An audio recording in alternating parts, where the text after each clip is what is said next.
వీక్షకులందరికీ నమస్కారం. వ్యవసాయ రంగం తీవ్రమైన సంక్షోభాన్ని ఎదుర్కొంటూ ఉంది. అది ఈరోజు ఇప్పుడు ఎదుర్కొంటున్న సంక్షోభం కాదు.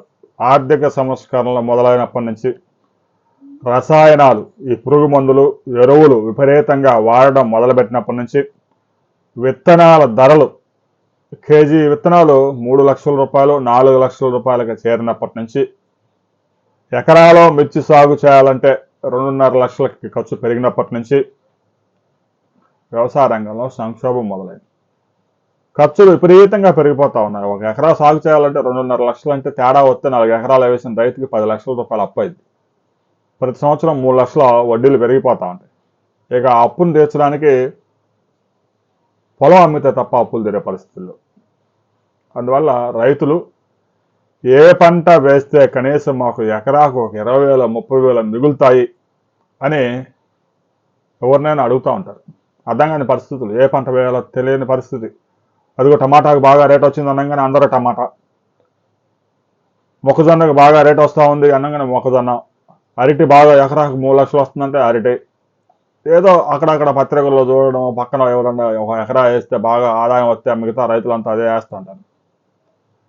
కానీ ఒక్కసారి నాటితే 40 సంవత్సరాల పాటు రైతుకి ప్రతి నెల ఆదాయం వచ్చే పంట ఆయిల్ పామ్ సాగు చేసుకోండి అని తెలంగాణ మంత్రి తుమ్మల నాగేశ్వరరావు స్పష్టంగా చెప్పారు.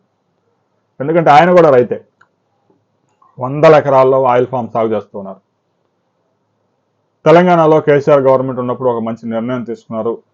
20 లక్షల ఎకరాల్లో ఆయిల్ పామ్ సాగు లక్ష్యంగా మొక్కలు ఉచితంగా పంపిణీ చేశారు. 3 సంవత్సరాల పాటు వాటికి అవసరమైన ఎరువులు కూడా ఫ్రీగా ఇచ్చారు. అవి ఇప్పుడు ఆ ఫ్రూట్స్ రైతులకు అందుతూ ఉన్నాయి. నర్మెట్ట వద్ద ఒక పెద్ద ఆయిల్ ఫామ్ రిఫైనరీని ప్రారంభించారు. దాదాపు ఒక 4 లక్షల ఎకరాల్లో వచ్చే పంటను అక్కడ ప్రాసెసింగ్ చేయడానికి అవకాశం ఉంది. ఇప్పటికే ఐశ్వర్యాపేటలో ఒక ఆయిల్ ఫామ్ రిఫైనరీ నడుస్తూ ఉంది. ఆంధ్రప్రదేశ్లో కూడా మరో 2 ఆయిల్ ఫామ్ రిఫైనరీస్ ఉన్నాయి.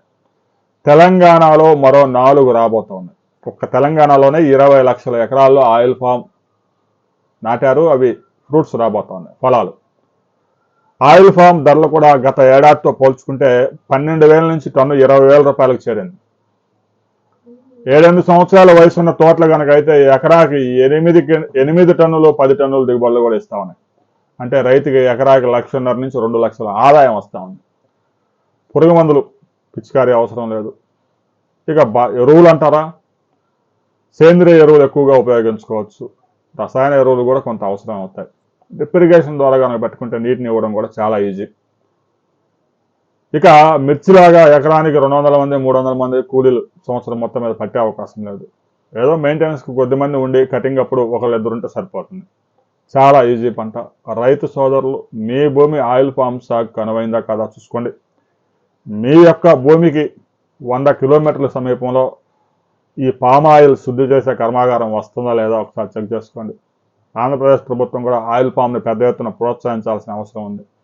సారవంతమైన భూమి, నీటిపారుదల సదుపాయం ఉంటే ఆయిల్ పామ్ ఎవరైనా సాగు చేయవచ్చు.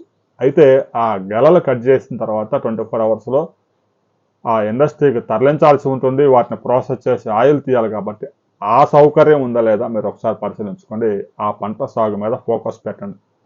మీ యొక్క ప్రజాప్రతినిధులను కూడా అడగండి, మనం కూడా ఆయిల్ సాగు చేద్దామని. వారు ముఖ్యమంత్రి గారి దృష్టికి తీసుకెళ్లే అవకాశం ఉంది. తెలంగాణలో పెద్ద ఎత్తున రైతులు ఆయిల్ ఫామ్ ద్వారా ఇప్పటికే బెనిఫిట్స్ పొందుతూ ఉన్నారు. రాబోయే 4-5 సంవత్సరాల్లో మరింత మంది రైతులు కూడా ఆ ఫలాలు అందబోతా ఉన్నాయి. మీరు కనుక ఆయిల్ ఫామ్ సాగు చేస్తే అందులో మీరు ఎదుర్కొంటున్న ఇబ్బందులు ఏంటి, ప్లస్ పాయింట్స్ ఏంటి, మైనస్ పాయింట్లు ఏంటి అనే ప్రతి విషయాన్ని కామెంట్ చేయండి. మిగతా రైతులకు కూడా అర్థమవుతుంది.